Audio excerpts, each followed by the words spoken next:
Voilà, on va continuer ce matin. On est dans notre troisième message et il y en aura d'autres. Parce que si je finissais ici, ce ne serait pas complet, bien sûr. Donc il va y en avoir d'autres. Même si dimanche prochain, nous accueillons le pasteur normalement Walter Zanzen qui sera avec nous. Mais on continuera donc après. Donc pourquoi et comment revêtir l'armure de Dieu ? Nous sommes dans une série de messages, j'allais dire une mini-série, mais là ça commence à devenir une très longue série. Message sur le combat spirituel selon Éphésiens chapitre 6, et on l'étudie dans ce contexte-là, j'aime le dire et le redire. Éphésiens chapitre 6 ne doit pas être isolé, c'est bon de pouvoir aussi comprendre le combat spirituel dans le contexte de la lettre aux Éphésiens. Pourquoi et comment revêtir l'armure de Dieu ? Éphésiens chapitre 6, le verset 10, qui est quand même un verset clé, on l'a vu aussi, un verset charnière dans cette lettre, nous dit « Reste, fortifiez-vous dans le Seigneur et par sa force toute puissante. » Voilà de quoi il s'agit de la force de Dieu.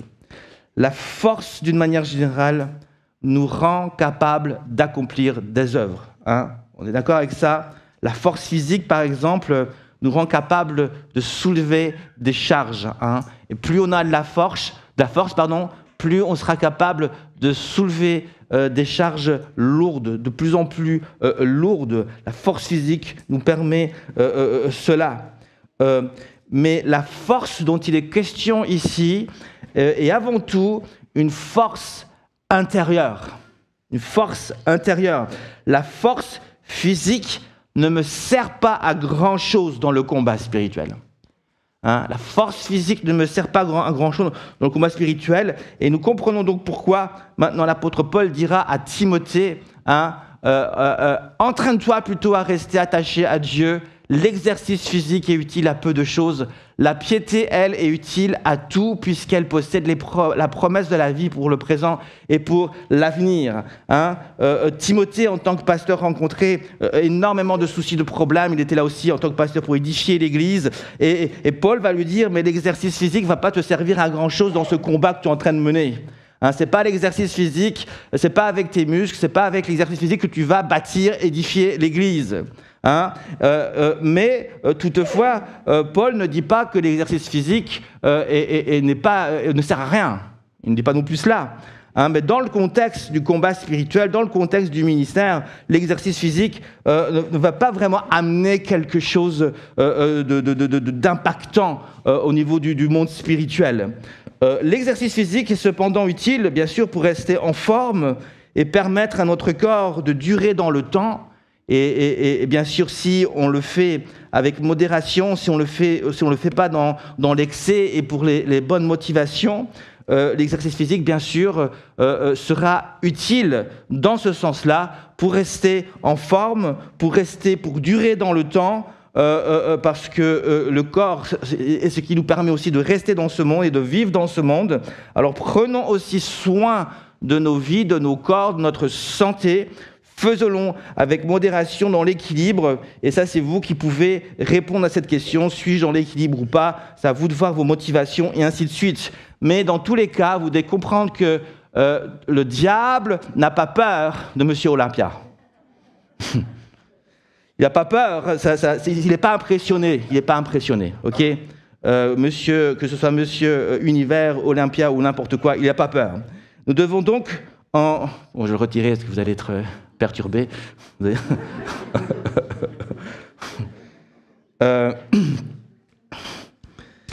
Et nous devons donc en priorité rechercher à développer notre force intérieure.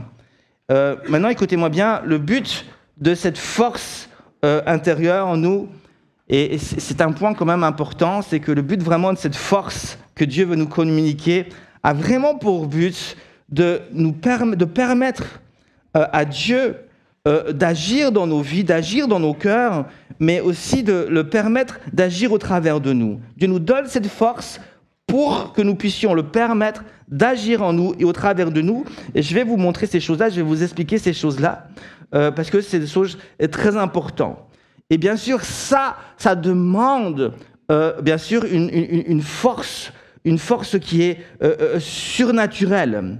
Car ma vieille nature sera toujours en opposition à l'Esprit de Dieu, sera toujours en opposition à ce que le Saint-Esprit cherche à faire dans mon cœur, cherche à faire au travers de moi. À chaque fois que le Saint-Esprit va essayer d'agir, il y aura toujours la chair qui sera là, il y aura toujours le diable, il y aura toujours les tentations qui seront là soudainement, qui vont apparaître pour justement s'opposer à ce que Dieu veut faire dans ma vie, mais aussi là où il veut m'emmener. Et c'est ce que le Paul dit, j'ai souvent cité ce verset, et puis on sort d'une série de messages, Marche avec Dieu, et j'ai cité ce verset, je ne l'ai pas écrit, désolé, je vais le lire, c'est dans Galates 5,16.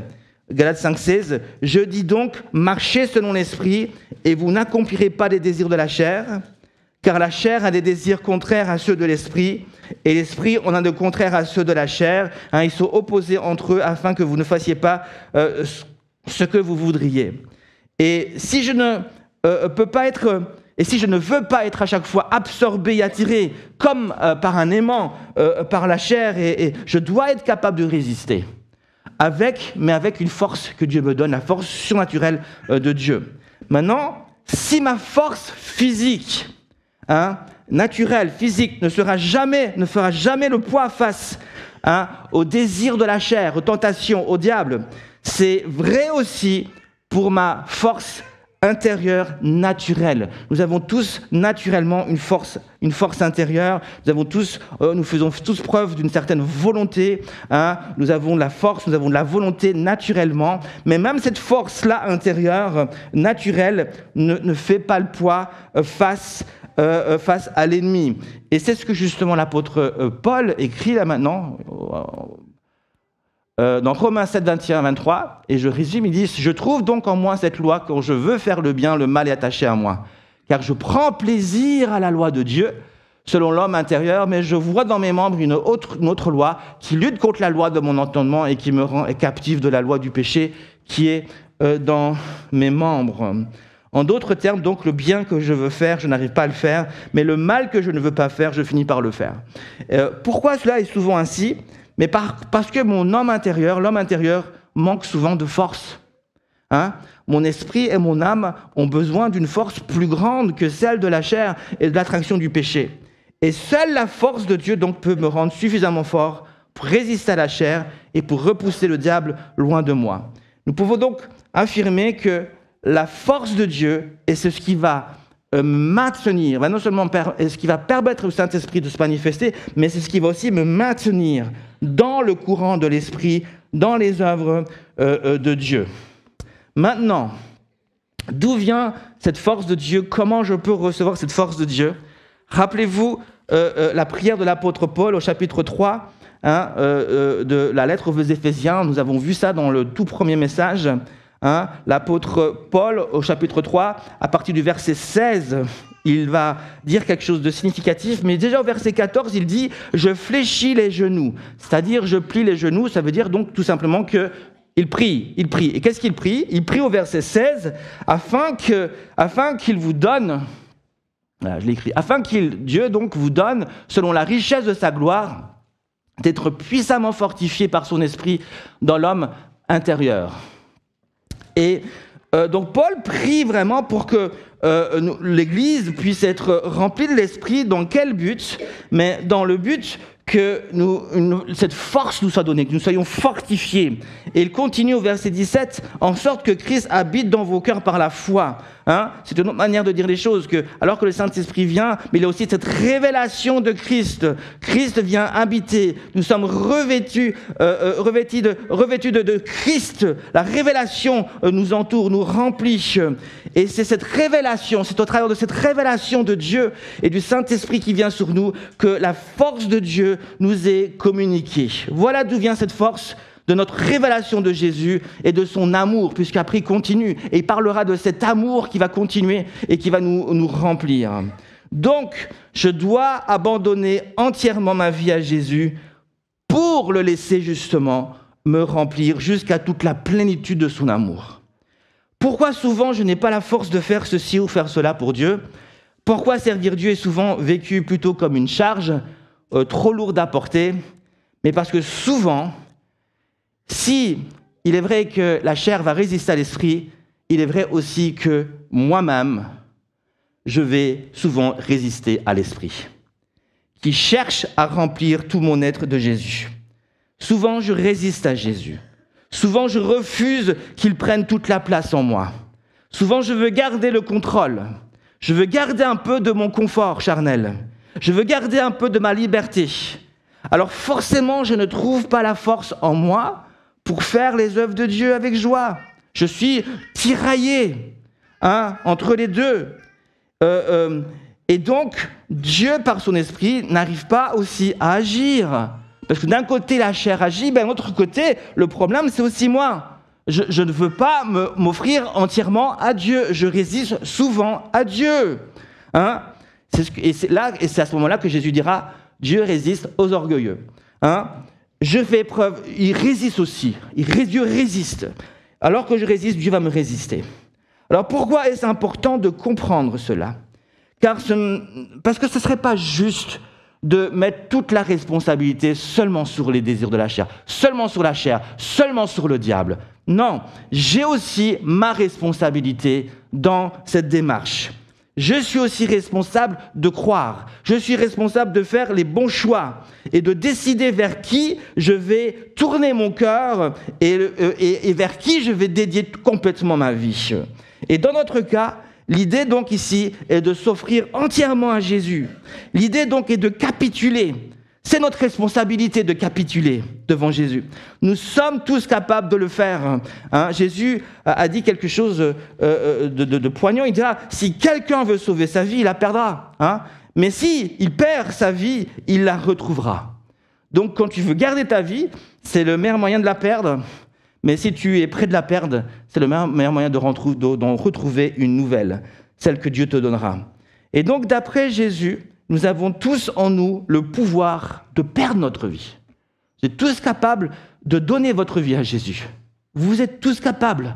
Nous sommes tous à la même enseigne. Nous avons tous ce même pouvoir, cette même capacité. Nous sommes tous égaux par rapport à ça devant Dieu. Tous, nous sommes capables de donner notre vie à Jésus. La clé, c'est de capituler. Et quand je capitule et que je laisse Jésus prendre toute la place en moi, je reçois sa force surnaturelle. Et cette force, qui est une force intérieure, une force de l'esprit, va me rendre capable de me détacher de l'emprise de la chair, de la puissance du diable, pour marcher avec Jésus et lui obéir de la bonne manière. Alors, faut-il de la force pour capituler? Eh bien non. Non, puisque le but, c'est de nous dépouiller de notre force. L'apôtre Paul a dit, c'est quand je suis faible que je suis fort. Et le but, c'est vraiment de me dépouiller. C'est de cesser les résistances, la résistance, l'opposition. C'est tout simplement de me relâcher et de tomber dans les bras de Jésus. Capituler est plus une question de courage, de détermination, de décision et de confiance que de force. C'est se laisser tomber dans les bras de Jésus, comme je l'ai dit. Ça n'a jamais demandé beaucoup d'efforts de se laisser tomber. Quand vous êtes fatigué, vous vous laissez tomber dans votre lit, ça ne demande pas beaucoup d'efforts. Juste être sûr que le lit est bien derrière. Et c'est ce que Jésus donc avait à l'esprit lorsqu'il dira donc à la foule fatiguée qui le suivait, « Venez à moi, vous tous qui êtes fatigués, chargés, et je vous donnerai du repos. » L'apôtre Pierre, je ne pense pas que j'ai noté ces versets, donc je vous les lis.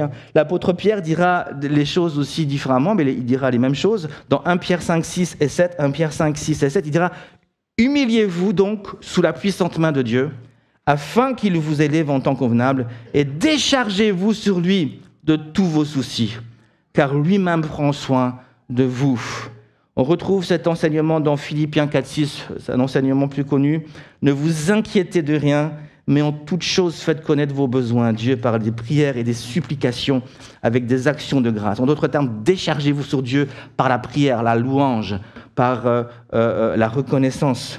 Voilà concrètement comment nous sommes appelés à nous abandonner dans les bras de Jésus Et la conséquence de Philippiens sera le verset 7. Il dira, alors que je m'abandonne, il y aura le repos de Dieu, on l'a lu, c'est dans Matthieu, mais il y aura, selon Philippiens, et la paix de Dieu qui surpasse toute intelligence gardera vos cœurs et vos pensées en Jésus-Christ. Capituler, ou dit autrement, se décharger sur Dieu, ne requiert pas donc une force surnaturelle.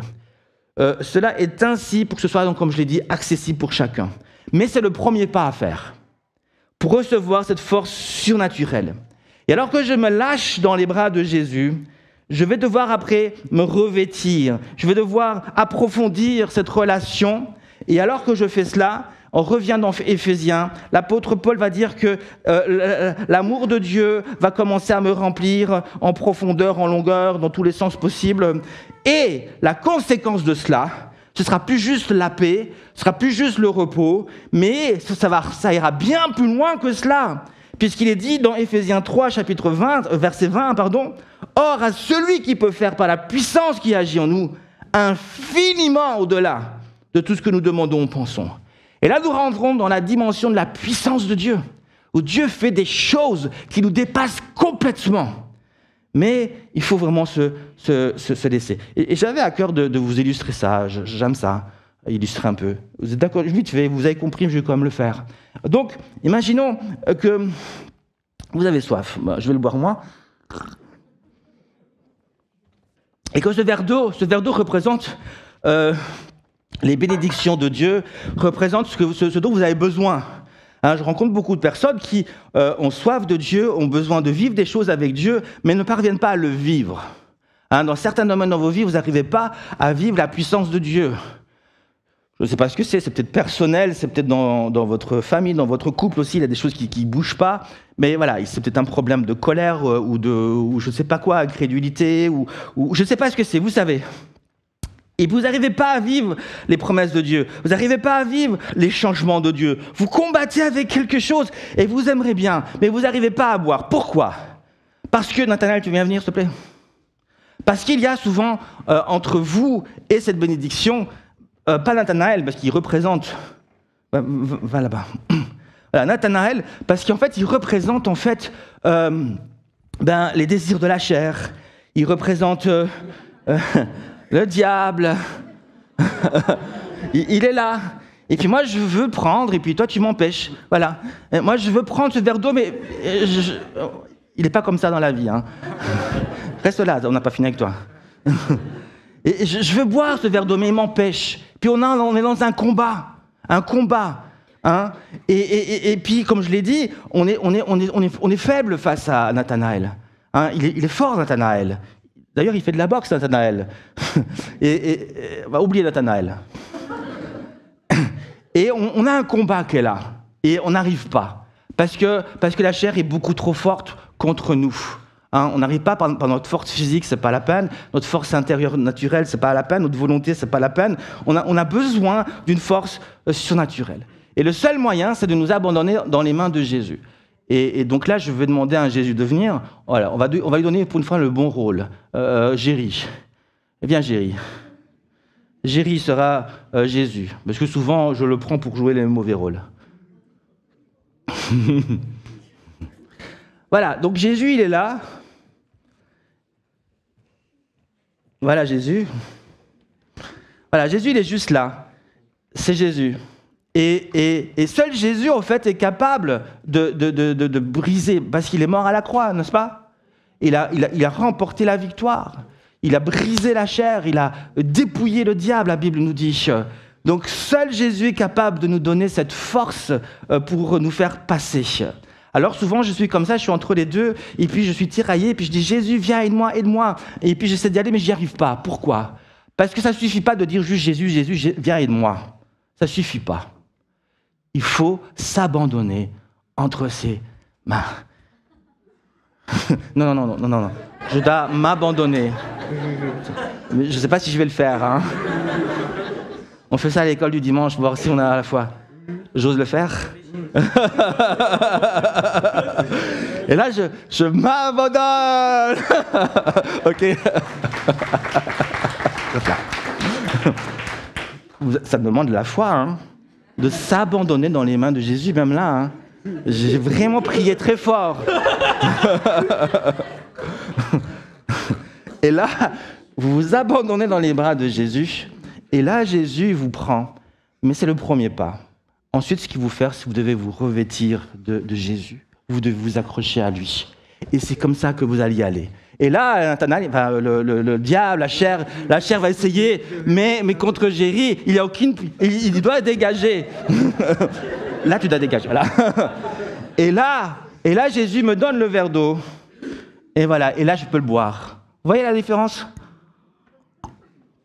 Merci.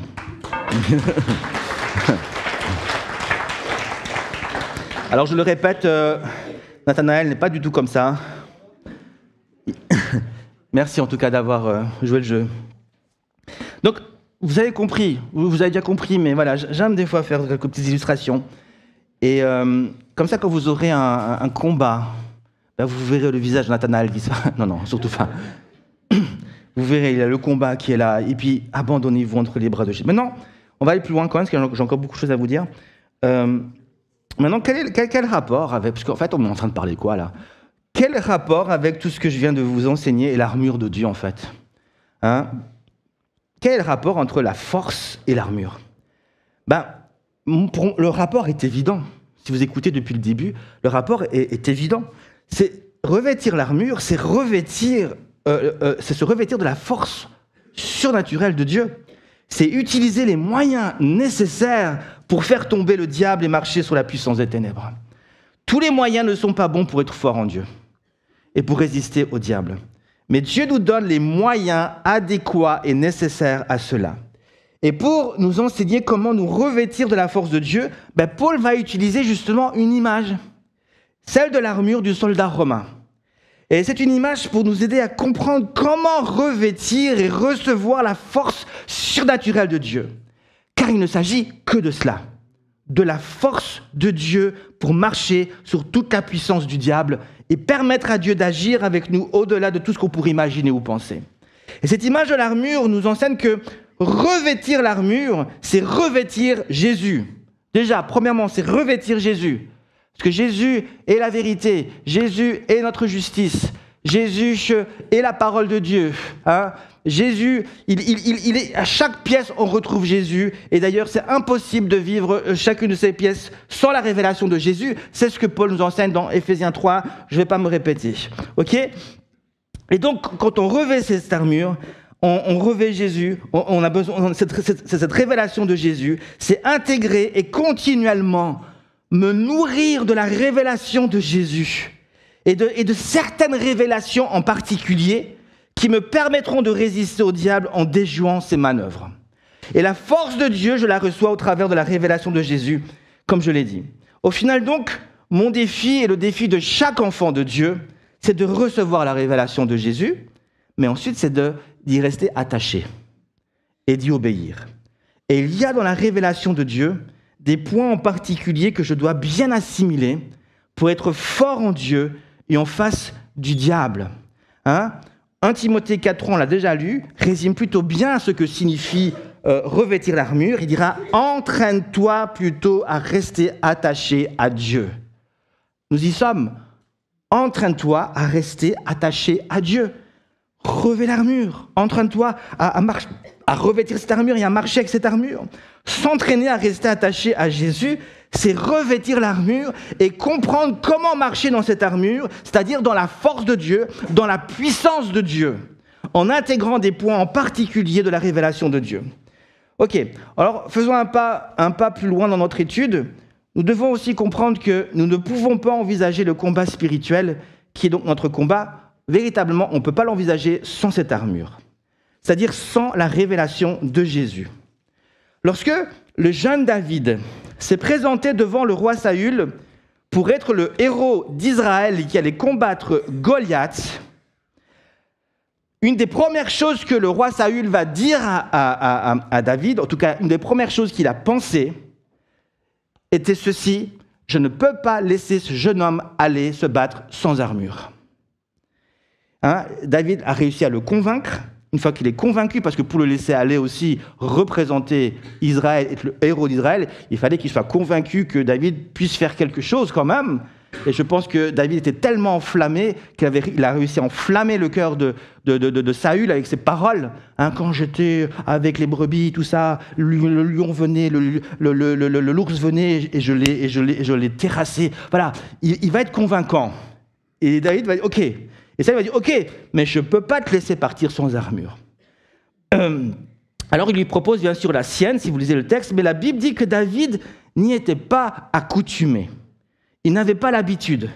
Il va donc la retirer et aller au combat comme un simple berger, affrontant Goliath, comme s'il allait affronter le lion ou l'ours qui vient pour dévorer le troupeau. Voilà. Il avait l'habitude de combattre de cette manière, avec son habit de berger, une fronde et des cailloux à la main, et ça suffisait. C'était l'armure dans laquelle il avait l'habitude de combattre. Et ces quelques versets nous enseignent des points importants à comprendre. Je vous explique. Parce qu'on constate que la première réaction de Saül était de proposer une armure à David. C'est le réflexe du guerrier. Il met une armure avant de faire la guerre. Pourquoi ? Parce que l'armure nous protège et nous rend plus forts face à l'ennemi. Avoir une armure pour combattre est donc nécessaire, je dirais même vital. Mais David retire l'armure du roi. Pourquoi ? Parce qu'il y en avait déjà une autre, son habit de berger, oui. Mais lorsque nous lisons attentivement le combat de David contre Goliath, nous constatons que sa véritable armure, c'est sa révélation de Dieu. C'est sa révélation de Dieu. C'est ainsi qu'il avait tué le lion et l'ours. C'est ainsi qu'il allait abattre le géant Goliath. Il ne faisait pas la différence entre Goliath, un lion ou un ours. Parce qu'il a cette révélation de Dieu. Il a cette assurance, ils se sont protégés par Dieu, ils se sont remplis de force. Il était habitué d'agir ainsi, et pour lui, ça ne faisait pas de doute, Goliath allait mourir. Et c'est ce qui s'est passé. Et cela nous enseigne premièrement que nous avons besoin d'une armure pour combattre. Déjà, vous avez besoin d'une armure. N'y allez pas seul, dévêtu, nu. Allez-y avec l'armure de Dieu. Allez-y avec Jésus. Deuxièmement, il est important de combattre dans une armure dans laquelle nous sommes à l'aise, habitués, et qui sera efficace pour remporter des victoires. Donc n'allez pas dans n'importe quelle armure. David n'était pas à l'aise avec l'armure de Saül. N'allez pas dans l'armure d'un autre. N'y mettez pas un autre. Faites pas juste comme les autres pour que ça marche. Vous devez faire les choses de manière personnelle. Ça doit devenir personnel, votre relation avec Dieu. Ce que vous faites, ça doit être personnel. Quand vous passez du temps avec Dieu, c'est un temps personnel avec Dieu. Quand vous priez, c'est personnel. Quand vous étudiez les révélations que vous recevez, même si c'est des révélations que Dieu donne à tout le monde, mais il y a un aspect personnel dans nos vies. Et il faut vivre les choses de manière personnelle et s'y habituer à vivre ces choses de cette manière-là. Et troisièmement, ça nous enseigne que marcher avec l'armure de Dieu peut prendre du temps, avant d'y être habitué. Il est important d'être habitué. Je suis sûr et certain que quand David a rejoint l'armée d'Israël, il n'a pas combattu toujours avec sa fronde et son bâton. Il a dû intégrer après une armure, il a dû prendre une épée, il a dû apprendre à combattre de cette façon-là. Mais ça a pris du temps. Et on voit que David était un guerrier redoutable. Et il a appris. Mais ça prend du temps. Et il n'y a pas de secret. Pour s'habituer, ça prend du temps. Si tu veux grandir en force, si tu veux vraiment être un héros de Dieu, puissant, tu dois maximiser ton potentiel. Tu dois amener les choses au-delà. Tu dois vivre avec les choses. Tu dois manger du Jésus. Moi, je me rappelle, quand j'étais plus jeune, j'ai eu deux grandes passions. C'était premièrement, bien sûr, le football, comme la plupart des jeunes. Et c'est vrai pour ceux qui jouent aussi au foot aujourd'hui, et qui étaient aussi plus jeunes, le ballon de foot allait partout où j'allais. Ouais, j'étais passionné de ça. Je rentrais à la maison, la première chose que je faisais, je jetais mon sac, je prenais le ballon de foot et je sortais. J'allais jouer avec les amis, on faisait des matchs. Et s'il n'y avait personne, j'allais ennuyer les voisins en tirant le ballon sur les murs. Bam, bam, bam. Et puis je restais seul, j'apprenais, je faisais des petits dribbles tout seul, ou alors après j'allais jouer en club, on allait faire des entraînements. Et j'étais sans cesse en train de manger football. Et puis bien sûr, je supportais la Belgique. Allez, la Belgique. Bon, elle est encore moins forte qu'aujourd'hui. Mais bon, voilà. Ça me perturbe. Tout va vous dire que... Ça me rappelle des moments troublants quand la Belgique perdait, avec Enzo Schifo, si vous vous rappelez. Enfin, soit. Et donc, le ballon était toujours là. J'ai eu une autre passion dans ma vie, c'était aussi le skateboard. Et pendant tout un temps, c'était le skateboard qui allait partout où j'allais. Je roulais avec lui, voilà, et puis il fallait que je regardais des vidéos skateboard, je m'apprenais à faire des ollie flip, des show-it, des impossible 360, des ground, toutes sortes de noms différents. Je slide sur les rampes d'escalier, et toutes sortes de choses. D'ailleurs, si vous regardez mon corps, la plupart des blessures que j'ai, des cicatrices, c'était dans cette période-là. Mais partout j'allais avec. Et il est important pour nous aujourd'hui de pouvoir dire, ma passion, c'est quoi? C'est Jésus. Et Jésus, je vais le prendre dans mon cœur. Pas seulement à l'église, mais partout où je vais manger du Jésus. Je vais le boire. Je vais rester centré sur Jésus. La parole de Dieu va devenir vraiment ma passion. La prière va devenir ma passion. Parce que j'aime Jésus. Il faut que Jésus devienne ton vêtement. Il faut que qu'il devienne ton vêtement. C'est indispensable si tu veux être fort de la force de Dieu et faire face à tous tes soucis, à tous tes problèmes, au diable et à la chair qui est là. Amen. Ça nous conduit à considérer maintenant l'armure. Quelles sont les révélations que Jésus veut enraciner en moi par l'armure d'Éphésiens 6 ? Quels sont les enseignements que je dois intégrer et apprendre à manier avec une grande dextérité ? Selon le texte d'Éphésiens 6, il s'agit bien sûr de la vérité de Dieu, qui est représentée par la ceinture, la justice de Dieu, qui est représentée par la cuirasse, le zèle, mais je vous propose, au lieu de dire le zèle, je vous propose plutôt de dire un cœur bien disposé, ou la serviabilité, ou encore la crainte de Dieu, mais on verra, qui est représentée par les chaussures, et ensuite il y a la foi, qui est représentée par le bouclier, il y a le salut, qui est représenté par le casque, il y a la parole de Dieu qui est représentée par l'épée. Et chacun de ces éléments, donc, cache un enseignement que je dois correctement intégrer, car ces éléments de l'armure vont aussi nous aider à passer à l'action, à adopter une certaine attitude face à l'ennemi, mais aussi face au monde. Et ce sera ainsi que Dieu va manifester toute sa force en moi, mais aussi au travers de moi, et qui va amener sa gloire dans nos relations. N'oubliez pas, Éphésiens 6 est en relation avec des relations. C'est dans un contexte de relation. Et alors que je vais commencer à rentrer dans le combat, je vais impacter mes relations. Je vais impacter d'abord ma relation avec Dieu. Je vais impacter ma relation, bien sûr, avec la chair, avec le diable. Je vais impacter ma relation avec les gens autour de moi, avec l'Église, sur le milieu de travail. Je vais impacter, je vais amener, parce que c'est le but, c'est pour ça que je suis sur terre. C'est pour impacter les relations, les cœurs, les gens, et les amener à Jésus.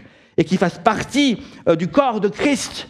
Et le corps de Christ, ce sont des gens qui sont en relation. Hein ? Et le combat spirituel est là pour cela, pour bâtir des relations solides, pour bâtir une église et pour que la gloire de Dieu se manifeste. Et donc, on doit comprendre donc, que c'est important de pouvoir revêtir ces éléments et vraiment que ça devienne un vêtement. Mais pour cela, je devrais non seulement faire preuve d'écoute et aussi de réceptivité par rapport à ce que Dieu veut exactement dire, mais je devrais aussi faire preuve d'obéissance en adoptant la bonne attitude par rapport à ce qui est enseigné. S'il y a de la rébellion dans mon cœur, ça ne fonctionnera pas.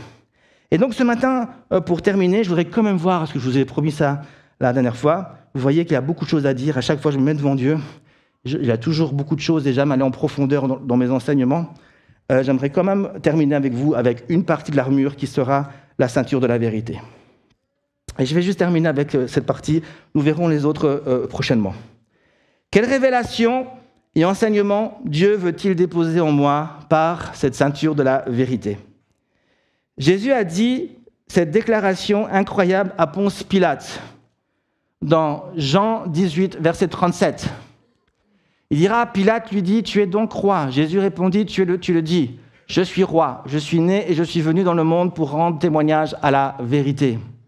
Quiconque est de la vérité entend, écoute ma voix. Nous savons tous que Jésus est venu aussi pour prêcher l'évangile du royaume de Dieu. Et annoncer l'évangile consistait et consiste toujours aujourd'hui à révéler le Père. C'était de le faire connaître, lui, mais aussi son plan merveilleux pour tous les hommes. L'Évangile avait aussi pour but de faire comprendre aux hommes le sens de leur vie. C'est la première chose que tu as certainement découvert en découvrant Jésus. Ta vie avait un sens. Le but, ton but sur terre, ta destinée. Par l'Évangile, nous comprenons aussi ce qu'est le péché, la chair, le diable. Nous comprenons que nous avons un adversaire, mais nous comprenons aussi la solution que Dieu a donnée au monde pour résoudre le problème du péché. La chair et le diable, c'est Jésus. Par l'Évangile, nous comprenons le contexte dans lequel nous sommes. L'Évangile nous permet de discerner les temps dans lesquels nous sommes. Nous ne sommes pas ignorants de ce qui se trame autour de nous et quelle est la destinée de cette terre, des hommes qui seront avec Christ, qui ne seront pas avec Christ. Voilà ce que l'Évangile nous enseigne. Et Jésus résume tout cela lorsqu'il est en présence de Ponce Pilate par un mot, la vérité. Il dit « Je suis venu dans le monde pour rendre témoignage à la vérité. Je suis venu expliquer à l'homme qui est Dieu, mais aussi qui est l'homme. Ce qu'il a perdu, ce qu'il peut retrouver, c'est la vérité. Ce qu'il est et ce qu'il peut devenir. Je suis venu lui révéler la vérité. Tout ce qui concerne Dieu, sa vie, ce monde, son but, le sens de sa vie, ses défis, le péché, son adversaire. Tout cela, Jésus l'appelle la vérité. La vérité nous dévoile donc le Père et son plan merveilleux. Et on va le résumer de cette manière. La vérité, c'est ça. C'est le Père, mais c'est aussi son plan pour ma vie. Maintenant, pour y accéder, Jésus a dit « Je suis la vérité et nul ne va au Père que par moi ». Donc pour avoir accès à cette vérité de Dieu et le comprendre, je dois passer par Jésus. Comment fait-on ? Je dois m'abandonner. On ne veut pas faire d'illustration. Je dois m'abandonner entre les mains de Jésus. Et ça, c'est se ceindre de la vérité.